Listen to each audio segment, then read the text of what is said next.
वैसे तो पिछले लेक्चर के इख्तिताम में जो सवाल उठा था कि मुझे इतने यूरिन चार्ट्स की दस्तयाबी के बावजूद अब एक नए यूरिन चार्ट बनाने की ज़रूरत क्यों महसूस हुई, बहुत सादा है, मगर मैं इसकी तफसीलात में जाना चाहूँगा ताकि आप लोग हकीकी पस मंज़र से बखूबी आगाह हो सकें। इस बात में कोई शक नहीं कि अगर हम तारीख़ का मुतालिया करें तो हमें इस मौजू पर लिखे गए लिटरेचर के बेशुमार शाहकार मिलते हैं। मिसाल के तौर पर थियोफिलिस की किताब द यूरिनस, ज़करिया राजी की किताबुल हावी, अल-बगदादी की मुख्तारुल फिल तिब, जॉनस एक्चुएरिस के 7 जिल्दों पर मुश्तमिल यूरिन पर मकालात का मजमूआ, उल्रिच पिंडर की किताब एपिफेनिया मेडिकोरम और हत्ता के जदीद दौर में लिखी गई किताबें जैसा कि स्मिथ यूरोलॉजी और कैम्बल वॉश यूरोलॉजी। मगर मैं पूरी जिम्मेदारी के साथ ये कह सकता हूँ कि जब मैंने इस फ़न की तारीख का मुतालिया किया और तारीखी कामों का बारीक बीनी से जायज़ा लिया तो मुझ पर आया हुआ कि इब्ने सीना की कैनन ऑफ मेडिसिन में इस फ़न पर बयान ना सिर्फ बहुत मुफस्सिल और मुदल्लिल है बल्कि वो एक ऐसी अप्रोच पेश करता है जो कि आज तक के किए गए काम से बिल्कुल मुनफरिद है। इब्ने सीना वाहिद मुआलिज और मुहक्किक है जिसने ना सिर्फ यूरिन के 30 रंगों की निशानदेही की बल्कि वो यूरिन के मजीद 6 पैरामीटर्स को भी परखने का लिखते हैं और उन्होंने यूरिनरी सेडिमेंट्स को ज़ाहिरी शक्ल की बना पर पहले 10 इकसाम में और फिर मजीद उनकी 19 इकसाम में दर्जा बंदी की, जिसका किसी और किताब से अदना दर्जे का मुआजना भी नहीं बनता। और दूसरी वजह यह कि जब आप माजी के यूरिन चार्ट्स का गहरी निगाह से तज्जिया करेंगे तो आपको पता चलेगा कि इन चार्ट्स में ना सिर्फ टेक्निकल एरर्स यानी तकनीकी गलतियां मौजूद हैं बल्कि इब्ने सीना के काम के मुकाबले में कुछ कंसेप्चुअल फैलेसीज यानी तसव्वुराती इख्तलाफात भी मिलेंगे। मिसाल के तौर पर कमोबेश ये तमाम चार्ट्स ब्लू यूरिन को ग्रीन यूरिन से मुमताज बयान करते हैं, जबकि इब्ने सीना ब्लू एंड ग्रीन यूरिन को एक साथ 5 इकसाम में दर्जा बंदी करके लिखते हैं। अब बज़ाहिर आपको ये बात बड़ी अजीब लग सकती है कि ब्लू कलर ग्रीन कलर के साथ शेड्स की सूरत में कैसे बयान किया जा सकता है क्योंकि ये दोनों मुख्तलिफ कलर्स हैं, लेकिन आप अभी जान जाएंगे कि इल्म तिब में माहिर फर्द को आखिर हकीम यानी दाना या वाइज होने का लक़ब क्यों दिया जाता था। दरअसल इब्ने सीना इन दोनों रंगों का बाहम बयान करके हमें इस बात से आशना कर रहे थे कि चूंकि एक सेहतमंद इंसान के यूरिन में तकरीबन 30 से 300 मिलीग्राम यूरोबिलिन, जिसे फ़लसफ़ा कदीम में सफरा कहा जाता है, मौजूद होता है, जिसकी वजह से यूरिन का तबई रंग अस्फर यानी येलो होता है।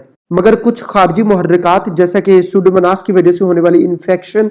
या अस्पगस के खाने के नतीजे में या मिसाने की मुतअद्दिद बीमारियों में इलाज में इस्तेमाल होने वाली दवा यूरिबिल के इस्तेमाल से सब्ज रंग जाहिर हो जाता है, जो कि असल में तो एक सेकेंडरी कलर है और वो 2 primary colour blue and yellow के मिलने से वजूद में आता है। इसलिए तो जब हम तहकीकी मकालाजात का मुतालिया करें तो हमें बाज में ये जिक्र मिलता है कि यूरिबिल की वजह से यूरिन का रंग ब्लू हो गया और बाज मुहक्किकीन लिखते हैं कि यूरिबिल की वजह से यूरिन का रंग ग्रीन हो गया। ये दरअसल दोनों रंगों के बाहमी इम्तजाज पर मुनहसर करता है। इसी तरह बाज सूरतों में जैसा कि इब्ने सीना लिखते हैं कि सिमियात के इस्तेमाल से और जदीद तहकीक के मुताबिक कुछ ड्रग्स जैसा कि इवांस ब्लू डाई के इस्तेमाल के बाद यूरिन का रंग ब्लू हो जाता है। बस साबित हुआ कि दुरुस्त अप्रोच यही होगी कि ब्लू और ग्रीन यूरिन को एक साथ मुख्तलिफ शेड्स की सूरत में बयान किया जाए जैसा कि इब्ने सीना ने किया है। और हाँ, यहाँ यह भी जाहिर होता है कि 18वीं सदी में आइजक न्यूटन के जरिए से पेश की जाने वाली कलर थ्योरी पर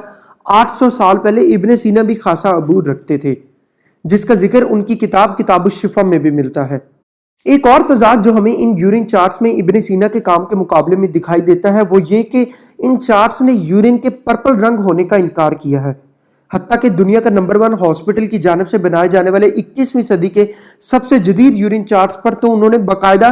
पर्पल रंग देकर सामने लिख दिया कि there is no such thing as purple urine, यानी पर्पल यूरिन नाम की कोई चीज वजूद नहीं रखती। जबकि इब्ने सीना ना सिर्फ पर्पल यूरिन के वजूद पर यकीन रखते हैं बल्कि वो इसके 2 शेड्स पर्पल रेड यानी अहमर असब और पर्पल ब्लैक यानी बौले अरगवानी के भी कायल हैं। अब यहाँ ये मुमकिन है कि आप में से कुछ लोग ये सोच रहे हो कि हो सकता है कि इब्ने सीना को गलती लगी हो, क्योंकि 21वीं सदी का दुनिया का टॉप मोस्ट मेडिकल इंस्टीट्यूट जिसके पास जदीद टेक्नोलॉजी और दुनिया के ज़रखेज़ तरीन दिमागों की कमी नहीं, वो कैसे गलत हो सकता है। लेकिन यकीन करें कि यहाँ सूरत हाल बिल्कुल मुख्तलिफ है। इब्ने सीना यहाँ भी दुरुस्त है। अब ये एक एक्स्ट्रा ऑर्डिनरी क्लेम है और जैसा कि एविडेंस बेस्ड तिब का मोटो है कि extraordinary claims requires extraordinary evidence. So इस क्लेम को साबित करने के लिए चंद हकायक पेश खिदमत हैं। दरअसल जब मैंने पर्पल यूरिन की पहेली को सुलझाने के लिए लिटरेचर सर्च किया तो पता चला कि न सिर्फ प्रोफेसर डॉक्टर राशिद भीका जैसे ट्रेडिशनल हीलर्स जिसमें इंसानी में ब्लैक बाइल की सूरत में पर्पल रंग के कायल हैं, बल्कि जदीद तिब्बी किताबों में तो सरीहन एक ऐसी मर्ज का बयान मौजूद है जिसे पर्पल यूरिन बैग सिंड्रोम कहा जाता है, जिसमें मरीज का यूरिन मखसूस अमराज में पर्पल हो जाता है। इसके अलावा 18वीं सदी के किंग जॉर्ज, जिन्हें फाउंडर फादर ऑफ अमेरिका कहा जाता है, उनकी सवाने हयात का उन्वान पर्पल सीक्रेट रखा गया है, जिसका बनाए इस्तदलाल ये है बादशाह सलामत को एक ऐसा मर्ज लाहक था जिसमें ना सिर्फ वो ज़हनी खलल में मुब्तला थे बल्कि उनको पर्पल यूरिन आता रहता था। लिहाजा ये तो जाहिर है कि ऐसे बेशुमार शवाहिद मौजूद हैं जिनसे ये साबित होता है कि पर्पल यूरिन का वजूद है, और क्लीवलैंड क्लिनिक का अपने चार्ट पर ऐसी बोल्ड स्टेटमेंट देना मुनासिब नहीं। लिहाजा मैंने क्लीवलैंड क्लिनिक के मुहक्किकीन को एक ईमेल किया और पूछा कि आपके चार्ट के मुताबिक तो there is no such thing as purple urine, तो फिर पर्पल यूरिन बैग सिंड्रोम के बारे में आप क्या वजाहत करेंगे। उन्होंने journal of primary care Bangladesh में पर्पल यूरिन बैग सिंड्रोम के उन्वान से शाया होने वाले एक रिसर्च पेपर का हवाला देते हुए कहा कि this is a rare phenomenon, यानी ये एक शाज़ो नाज़र वाकया है।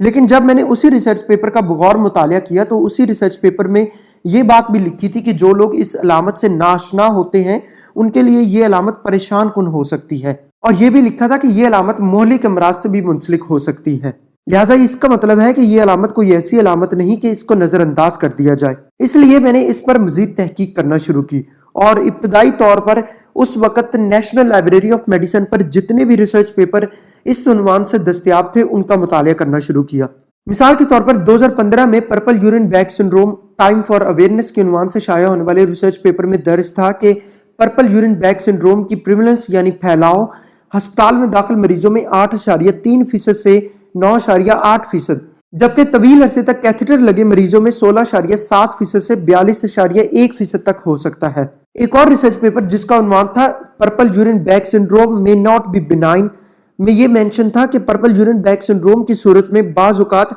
इलाज की शदीद ज़रूरत होती है और इसके लिए आईवी लाइन के जरिए एंटीबायोटिक्स भी देनी पड़ सकती हैं। एक केस सिनेरियो का भी हवाला दिया हुआ था जिसमें 68 साल खातून यूटीआई के साथ पर्पल यूरिन बैग सिंड्रोम की अलामत जाहिर होते ही उसी दिन वफात पा गई, यानी ये मोहलिक अलामत भी साबित हो सकती है। और आप हैरान होंगे ये जानकर कि इब्ने सीना ने भी कैनन ऑफ मेडिसिन में इस अलामत के बारे में रद्दी और किताल यानी मोहलिक जैसे अल्फाज का इस्तेमाल किया है, मगर साथ ही इब्ने सीना ने एक और इस्तिलाह का इस्तेमाल भी किया और वो ये कि ये एहतराकुल मिर्रतैन पर दलालत करता है। अब ये लफ्ज मेरे लिए बहुत अजनबी था क्योंकि वैसे तो एहतराक का इस्तेमाल कैनन ऑफ मेडिसिन में मुतअद्दिद मकामात पर किया गया है जिसके कई मानी होते हैं, जैसे कि एहतराकुल शम्स में एहतराक का मतलब बर्निंग यानी जल जाना होगा, एहतराकुल कब्द में एहतराक का मतलब मेटाबॉलिज्म यानी इस्तिहाला होगा, एहतराकुल दम में एहतराक का मतलब ऑक्सीडेशन होगा। मगर एहतराकुल मिर्रतैन चूंकि पूरी कैनन ऑफ मेडिसिन में सिर्फ एक बार आया है तो इसके मतलब के लिए मेरे पास कोई रेफरेंस पॉइंट नहीं था,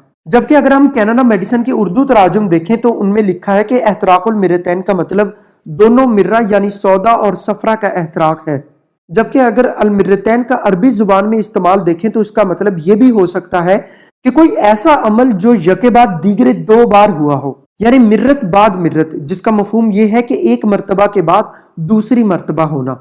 यहाँ मैं ये बात वाज़ेह करना चाहूंगा कि कैनन ऑफ मेडिसिन जिस दौर में तहरीर की गई है वो दौर फिलॉसफी का दौर था, और जो लोग फिलॉसफी पढ़ने का ज़ौक रखते हैं या साइंस वर्सेस फिलॉसफी के कंपैरेटिव एनालिसिस करते हैं वो ये बात जानते हैं कि फिलॉसफी में साइंस के बरक्स हमेशा चंद अल्फाज में ही पूरी बात बयान कर दी जाती है, जिसकी वजाहत हर दौर के लिहाज से मुहक्किकीन अपने असरी तकाज़ों के मुताबिक करके असल हकीकत दरियाफ्त कर सकते हैं। इसी बिना पर मुझे अंदाजा था कि अगर पर्पल यूरिन की पैथोफिजियोलॉजी के बारे में जदीद तहकीक का मुतालिया कर लिया जाए तो एहतराकुल मिर्रतैन की पहेली को भी सुलझाया जा सकता है। लिहाजा मेरी तहकीक का रुख फलसफा से जदीद साइंस की तरफ चला गया, और जदीद साइंस हमें बताती है कि हमारी ग़िज़ा में ट्रिप्टोफेन नामी एक एसेंशियल अमाइनो एसिड मौजूद होता है जो कि मुख्तलिफ न्यूरोट्रांसमीटर्स जैसे कि सेरोटोनिन और मेलाटोनिन के प्रिकर्सर्स के तौर पर भी जाना जाता है। बाज़ सूरत हाल में जैसा कि दायमी कब्ज़ या आंतों में मौजूद बैक्टीरियाज की ओवर ग्रोथ होने से या फिर आंतों की हरकत दूधिया में कमी आने से ट्रिप्टोफेन को आंतों के बैक्टीरियाज खुसूसन प्रोटियस मिराबिलस मेटाबोलाइज यानी एहतराक करके इंडोल में बदल देते हैं। इस मरहले को हम तिब्बी इस्तिलाह में एहतराकुल सौदा तस्वुर कर सकते हैं। ये इंडोर खून में शामिल होकर पोर्टल सर्कुलेशन के जरिए जिगर में पहुंच जाता है और जिगर इसे इंडोक्साइल सल्फेट में कॉन्जुगेट कर देता है जो कि येलो बाइल यानी सफरा का जुज बनकर गुर्दों के जरिए फिल्टर होकर मसाने में पहुंच जाता है। अब अगर इस मरीज में जिस्म में पानी की कमी के साथ साथ यूरिन में भी बैक्टीरियल ओवरलोड हो तो इन बैक्टीरियाज में मौजूद एंजाइम्स खसूसन फॉस्फेटेजेस और सल्फेटेजेस इंडोक्साइल की ऑक्सीडेशन यानी एक मरतबा फिर एहतराक करके उसको बाद सूरतों में इंडिरूबिन में बदल देते हैं, जिसे इब्ने सीना अहमर असब यानी पर्पल रेड कहते हैं, और बाद सूरतों में इंडिगो यानी डार्क पर्पल और पर्पल ब्लैक में बदल देते हैं, जिसे इब्ने सीना ने बौले अरगवानी का नाम दिया है। अब इस साइंटिफिक एक्सप्लेनेशन को जानने के बाद हमें एहतराकुल मिर्रतैन की 21st सेंचुरी एनालिटिकल इंटरप्रिटेशन मिल जाती है, और उससे यह साबित होता है कि यह अलामत हरगिज ऐसी नहीं जिसे नजरअंदाज किया जा सके। यही वजह है कि बहुत सी रिसर्चेस में यह कहा गया कि we need to be more cautious about this unique phenomenon, यानी हमें इस अनोखी अलामत के बारे में ज्यादा मोहतात रहने की जरूरत है। इसलिए पर्पल यूरिन के नतीजे में पैदा होने वाली मोहलिक पेचीदगियों को रोकने के लिए इसकी पहल की अलामात को नजरअंदाज नहीं किया जाना चाहिए।